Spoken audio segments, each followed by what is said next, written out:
You're listening to Truly Unruly with Marcus and Jessica Trufant. How you guys doing?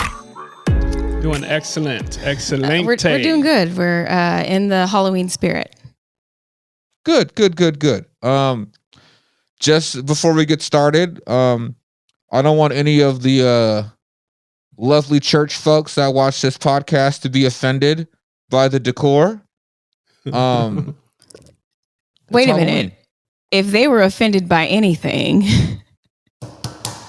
offended by our it last would show, have been by last week's. You can be offended. Master mouth, baby. 2 times. So today, you guys, you know what? This is what I'm going to do because that's going to just get way too hot. I was wondering if you was going to just sweat it out. I'm not going to do the whole thing with that thing on because it's just not going to work out. But real quick, everybody, this week is going to be a great conversation because we're going to talk about something that I felt like we've never touched on. And we're going to figure out, guys, if we're toxic. Well, here's the thing. Do you think at all that do you think you have any toxic traits about yourself, Jess?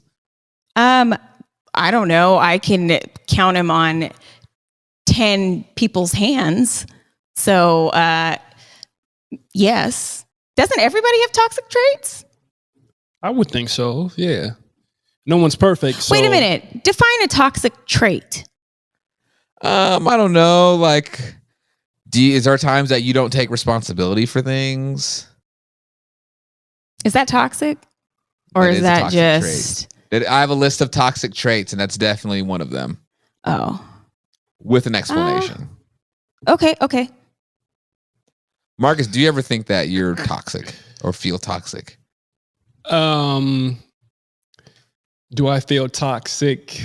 Not feel toxic, I guess, but like, do you think you ever give off like toxicity? I would say yes. I focus on being in control of my emotions, things that I say. I like to bury things, but from time to time, I lash out. I let it build up, which isn't a good thing, and hold stuff in. I've gotten better over time, over the years, right? I got these claws, and I'm kind of like trying not to hit the mic, but yeah, it happens, and I'm not perfect, and you're not. But I'm aware of. I can feel it if I'm doing some toxic stuff. I feel like I need to come through and clean it up. But you're not perfect? Not all the time. Not all the time. But you know, Marcus, that's great that you say that, because before we dive into this, one of the first things I found in this really good article that's about, just being toxic or toxic relationships, they asked the question, like, are you self-aware? So being self-aware means being honest with yourself and being open to improving your behavioral habits by checking in with yourself. And you may recognize that the problem is not always the other person. It could be you too. Yes.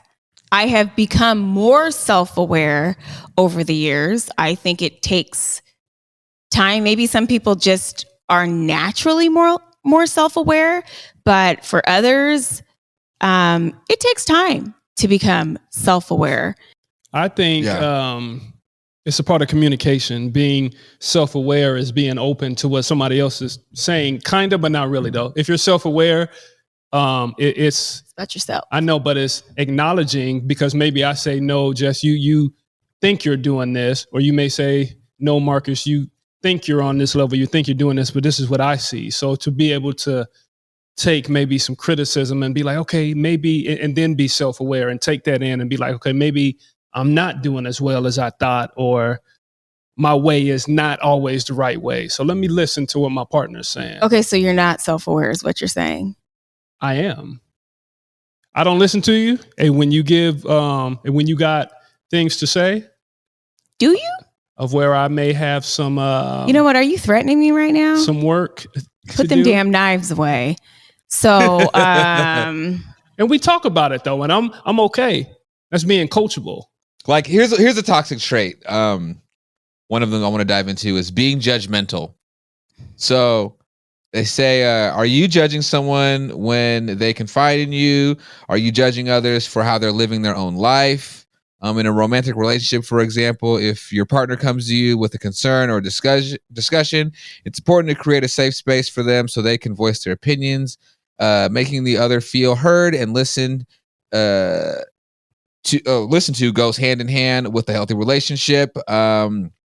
This is a good time to recognize if you're being too judgmental or too hard on someone. Now, not settling and having standards is one thing, but if you're judging a friend or a partner off of minuscule things that don't define their character, it's wise to recognize that and actively tell yourself to stop. So do you guys ever find yourself at all doing that? Everybody judges. And when you say you are not judgmental, I'm not judging, but you're a fucking lie.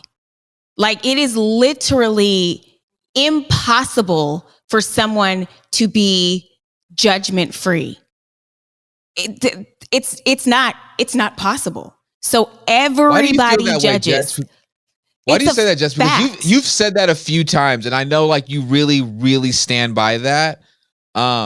Is there something that may have happened to you in your life or things that you've experienced that you've been like, okay, like this has happened every time I've been in this kind of situation, there's always been this type of judgmental outcome that like, I want to know like what shaped your thinking to feel that way?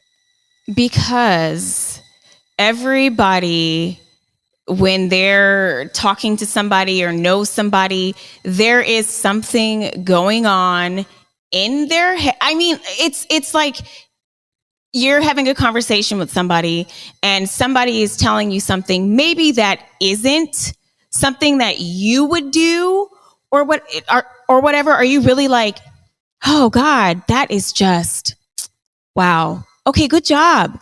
No, you're judging that person. Well, if that makes sense.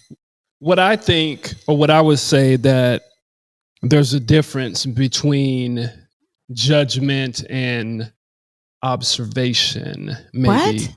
Everybody can see in most cases, sorry. But when you're looking at somebody or you're looking at a situation or you're looking at somebody's actions and you're like, okay, this person is acting like this. It may not always be a judgment. I see judgment as a negative thing. But if you observe how people are moving, observe how people act in different situations, different relationships, judgment it can be a negative thing. That's just how I think about it. But right. Of course, we can always make a observation of, right, how people look and how they're acting. But when you see people behaving a certain way and doing certain things, I feel like it's impossible to just turn the other cheek. Well, can you replace that, Jess, with empathy? Of like I say it all the time. You can empathize and be judgmental. You can do both. But like both can be achieved. But like what I'm saying is like, can you like replace that with empathy and then maybe even like try to even put yourself in that person's position or to see it from their point of view of like, well, yeah, like, damn, that shit's fucked up or, whatever, like that sucks that they have to live through that or deal with that instead of like being like, well, passing judgment. I don't know. Cause I always look at judgment in just a negative light. Like I can't in any way see it in like a positive way. I don't know. That's just what I believe.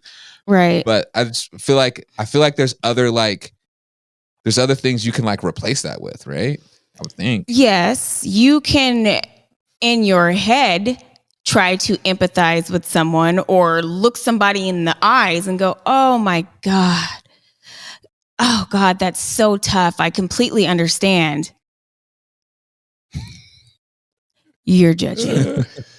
I'm sorry. Kel, you judge people. Excuse me, as a matter of fact, the most judgmental people are religious people. So everybody judges. If they're judging, everybody's judging. But what if you don't care enough? You cannot tell me that you are judgment free. That makes it's just not possible. Sorry.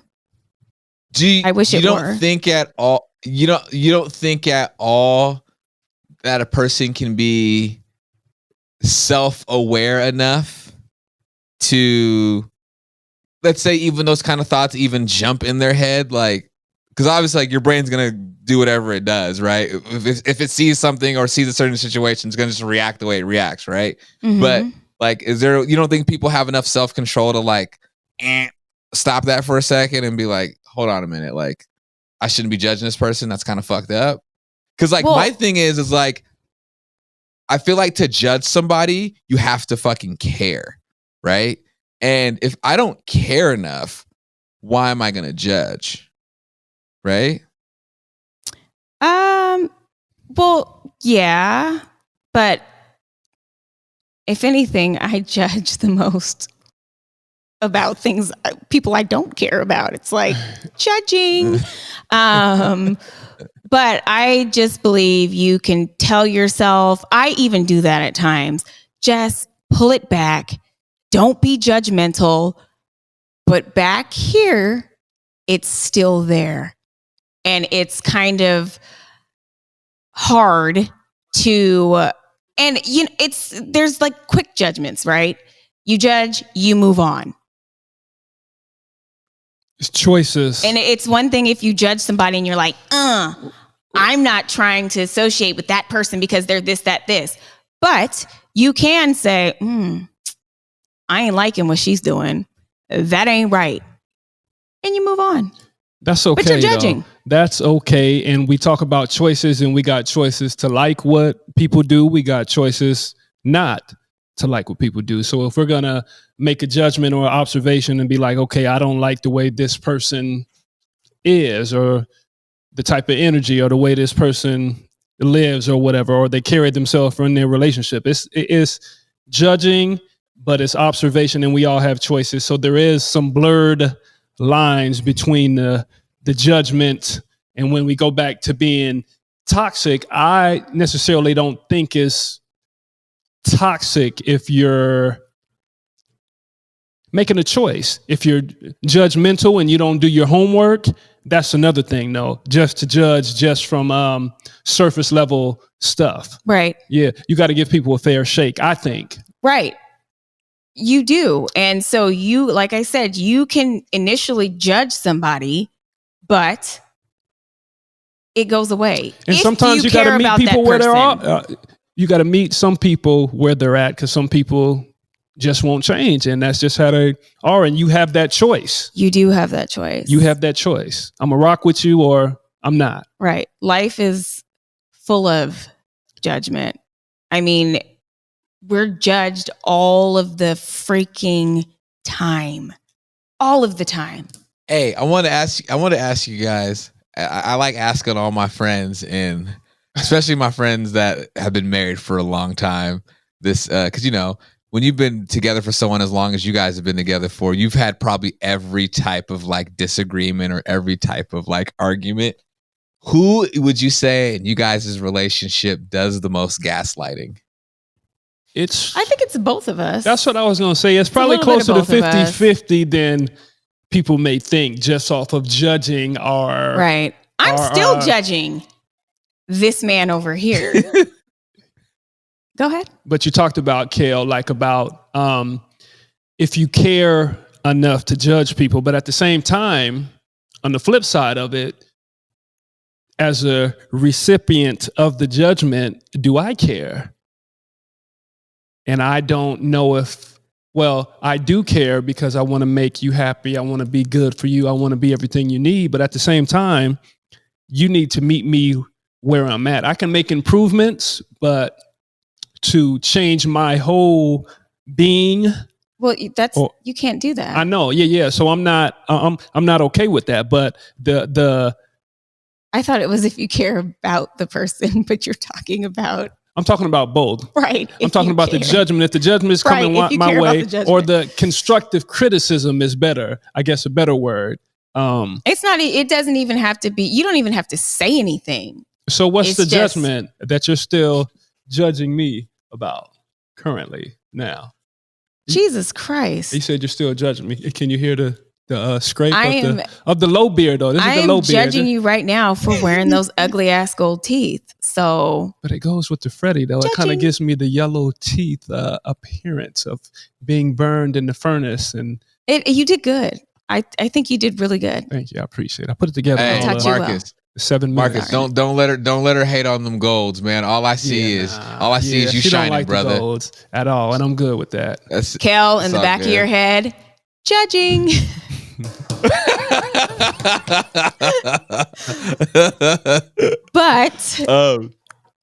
But yeah, and maybe some people, I don't know. There's so many things that I'm like, I just call bullshit on everything. And people are like, I don't care. Nothing affects. No. Everybody cares. Nobody wants to be judged. Nobody wants to feel like they're being talked about. Nobody wants to feel isolated. I don't know. But that's Everything's if you care, great. though. You have to care about that kind of stuff, I feel People like. do care, If you though, don't because I'm care about yeah. that kind of shit.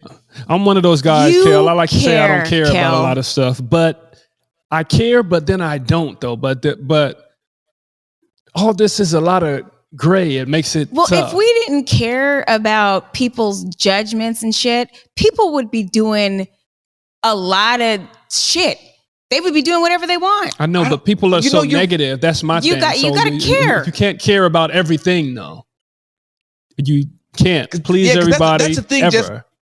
Yeah, I've said it before. Like, the moment I stopped caring about a lot of shit and a lot of shit that people I thought cared about what had to do with me, that's when I felt like I became free. I felt like in my life, the most when I was like dealing with depression and when I was depressed is when I fucking cared about what other people thought. And I swear that's when I was like at my unhappiest.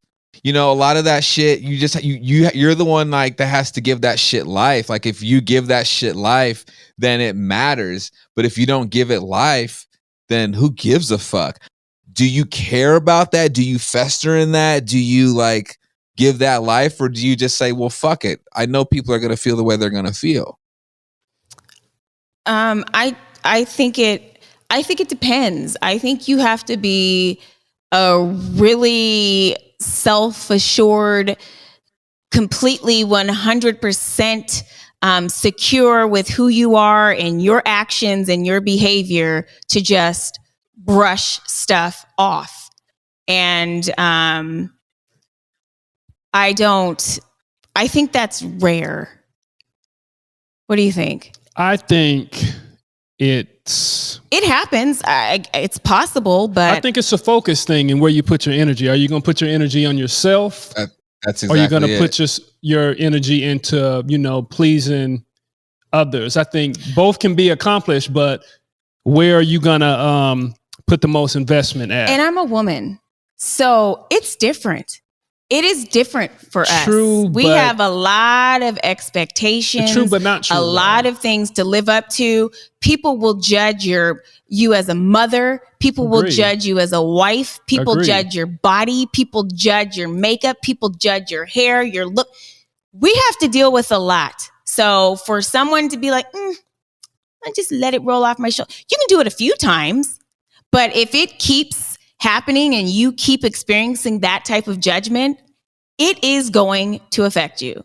And see, It is. There's only so much you can take. I would say to a guy that's always glass half full, instead of worrying about what people say, having the the self-awareness and be like, okay, I want to make sure that these things are right. I want to make sure my makeup is right. I want to make sure my appearance is right. Not because of what other people are saying, just because that's what I want to do. That's me, and that's where I'm going to focus my energy. It's not because of what other people say. It's just because that's what makes you happy, right? Well, you know what? My Easier said than own done. Sorry, family has judged me. And it hurt. but right. Trauma. It hurt. Traumatic It experiences. hurts.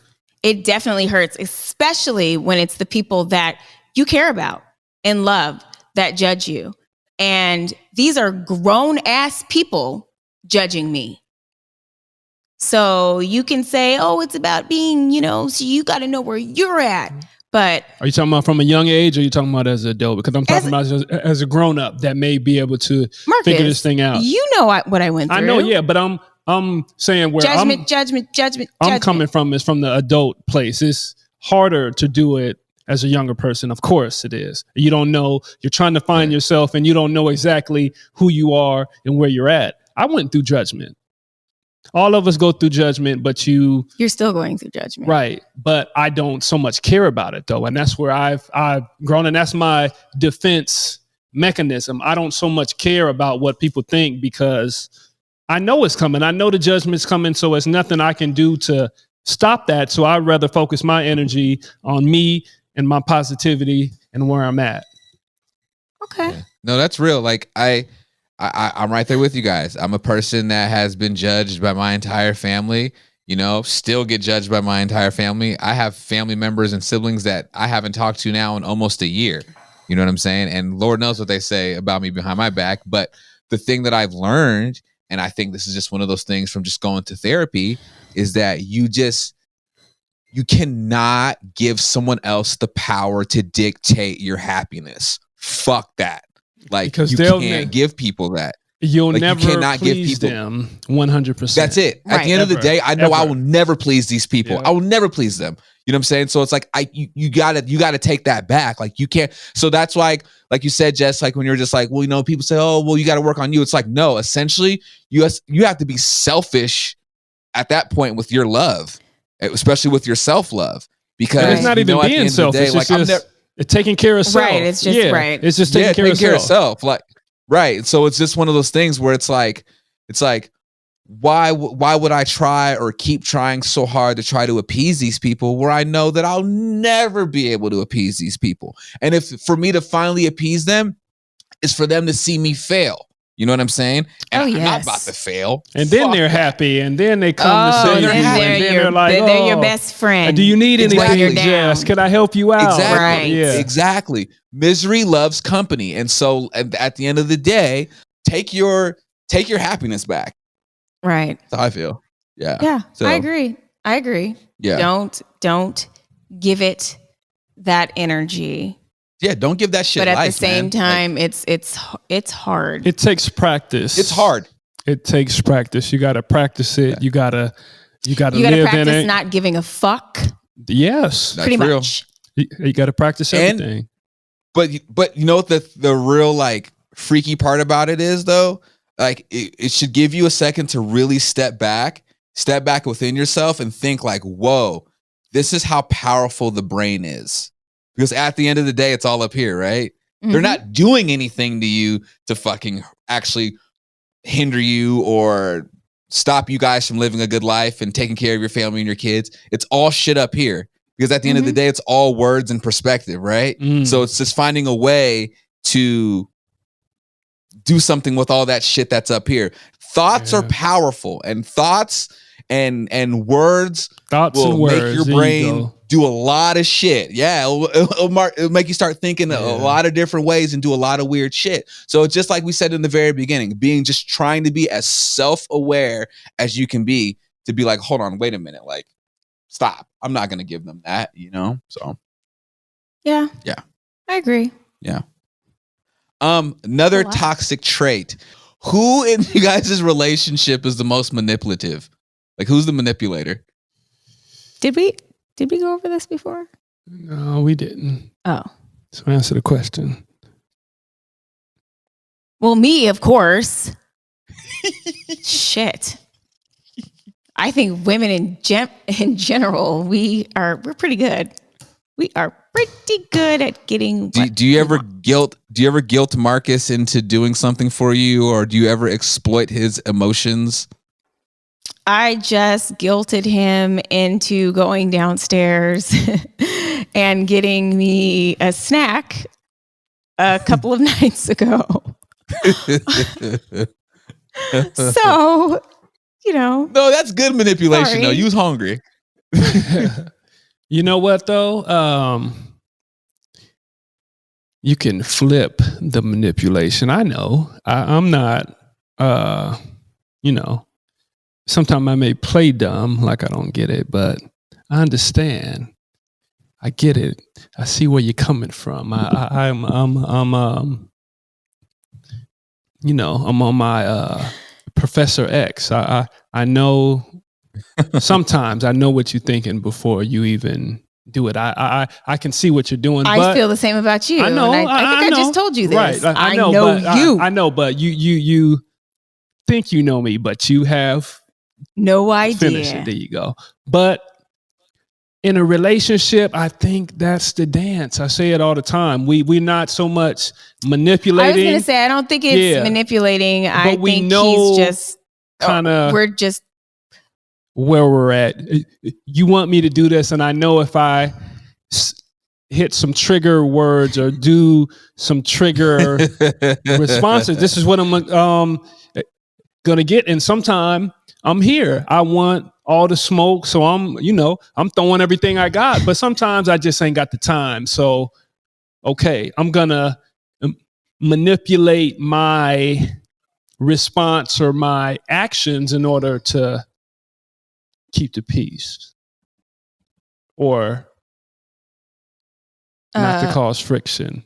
Okay. Or to get my way as well. Is there a lot of mental jousting in you guys' relationship? Mental jousting, Kel. That's what it sounds. That's what it feels like. Probably, yes. I think that's in every relationship, though.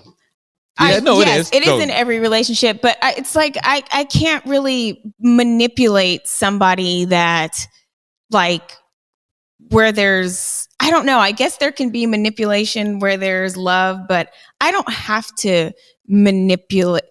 Right. Can't even get it out at this point. Right. Manipulate. I want the best for you, so you don't have to manipulate with me to get your way, because I want you to have your way all the time, right? It's different when you have somebody that wants the best for you. Oh God, close your mouth. I get it. Like, just just making it work, making it work, and knowing each other so well that there's really no need for manipulation. I was going to say, we don't have to manipulate each other. It's besides for getting snacks at night. Especially like you guys' deal, it's almost like you just know what to say to each other. Mm-hmm. You know, it's like I know, or you know what not to say to each other. But we do it. I do it anyway. And I know that. Mm-hmm. And if we don't want, no smoke. Hiroshima, then we gotta what? Act. We gotta act accordingly. If we don't want an explosion or a big fallout. Right. Okay. Next, toxic trait. Well, we're now going to just actually look at more of the positive side and, thank you. Get out of the toxic part. Right? That's a half full. Yeah. We're going to talk now about internal self-awareness and external self-awareness. Because there has to be a solution, right? So internal self-awareness refers to how we fit in with our environment and how we impact others. This type of self-awareness relates to how clearly we see our own values, passions, aspirations, reflections, including thoughts, feelings, reactions, including thoughts, feelings, behaviors, strengths, and weaknesses. That comes with time and age. Yeah. And life experience. Agreed. Wisdom, for sure. Yep. For sure. Maturity. For sure. Yeah. Maturity. Relationship maturity, because early relationships sometimes don't have the legs to handle certain stuff, right? Mm-hmm. People be ready to jump ship, but a mature relationship can handle a little, a little flat tire, right? Jesus. Right? Right? Have you guys ever at all had conversations, I would say, especially with your older girls, about like self-awareness and just like being aware of shit? Like when it comes to just like their friendships and like, relationships. Cause I know, like, I remember like you telling me about the issue Carmen had with the one girl growing up or whatever, and making her aware of like, listen, like this girl's not your friend. Right. have you guys had those type of conversations with them? We have. And we have, our oldest is more self-aware than our middle daughter and our third daughter. So I think it just comes with time and age and, like I said, experience. But some people aren't self-aware, very self-aware. What do you mean when you say self-aware? I guess both you guys, like when it comes to, because what I tell Carm every morning on the days that I drop her off, I'm like, yeah, you just be the best you. It's not so much about everybody else, right? And you be the best you, and that's good enough. Mm-hmm. That's exactly where you need to be. It's not about, okay, and I know kids at that age, everybody wants to fit in, everybody wants to be a part of the group, but you be the best you, and that is good enough for dad. And I know that's not you're right. And that's Marcus. not always what kids want to hear though, but right. You know, but, I'm on it. But I think what we mean by self-aware, or at least what I mean by self-aware, is like, I know Carmen's at that age where she's gonna start, and she might already now like have her own like beliefs. She's starting to have her own beliefs, yes, her own like values, yes, and things like that. So just being like self-aware of that, and just being aware of like, you know, her feelings and understanding her strengths and weaknesses, and knowing that her weaknesses aren't a weakness, but it's, you know what I'm saying? Like stuff like that. Yes. It's called, what is it called in adolescence? I think it's formal thought or something like that. And that develops as your prefrontal cortex develops. And so that's when you develop a little bit more of the self-awareness, when you start adopting or, you know, coming up with your own beliefs and figuring out who you are and all that kind of stuff. And continues with, you know, just all of the things that you go through and realize the realizations, those start to happen around Carmen's age. And And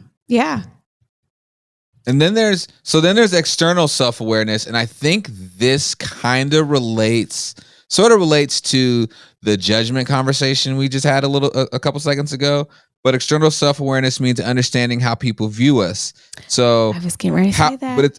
But here's the thing though, how it's understanding and knowing how we see ourselves and how others see us are two very different experiences. And I feel like if you understand that, and you're in tune with that and centered with that, then like caring about the judgment shit, like that shit goes out the window, because you completely understand that, well, I know who I am. Why do I care how this person views me? I know they view me in this other light. That's fine. But I know I'm not that person, because I know who I am. Yes. Right. Yeah. I believe it's a skill to acquire, to be that way, and to just have the fuck it attitude. But I did hear, as you grow older, like into your late 30s and early 40s, that you really do realize who you are. You're grounded in your beliefs, and you care less. You still care though, but you care a lot less about what other people think. Because when you're younger, we see ourselves how other people see us, if that makes sense. It does. I'm saying that makes a lot of sense. Right? Yeah. We see ourselves through other people, kind of like what you said, Kel. And that gives us our identity and our sense of self. So. Right. It's two sides of it, of course. But like you said, as you get older, you're supposed to grow out of that. But as you get older and you get to a place to where, okay, I'm here, and this is where I'm locked in, and this is where I am, and nobody can tell me anything different. People may have different opinions, but this is where I'm at, and I'm comfortable in that. And there's nothing anybody could tell me to change my mind about me. It's almost like not an inner cocky, but it's just really standing firm on how you view yourself and how you feel about yourself. And nobody can really change that. Okay. What we were talking about just a couple of days ago, I think it just depends on the person. It does, yeah. Their background, Mm-hmm. what they've been through. And the reps and the mental reps they've had at doing it. The mental reps, because me growing up with ADHD, it's difficult. It is difficult because I was always judged. I was always told these things. I was always this. I was always that. So now that I am older, that shit doesn't go away. Trauma, right? It doesn't go Right. away.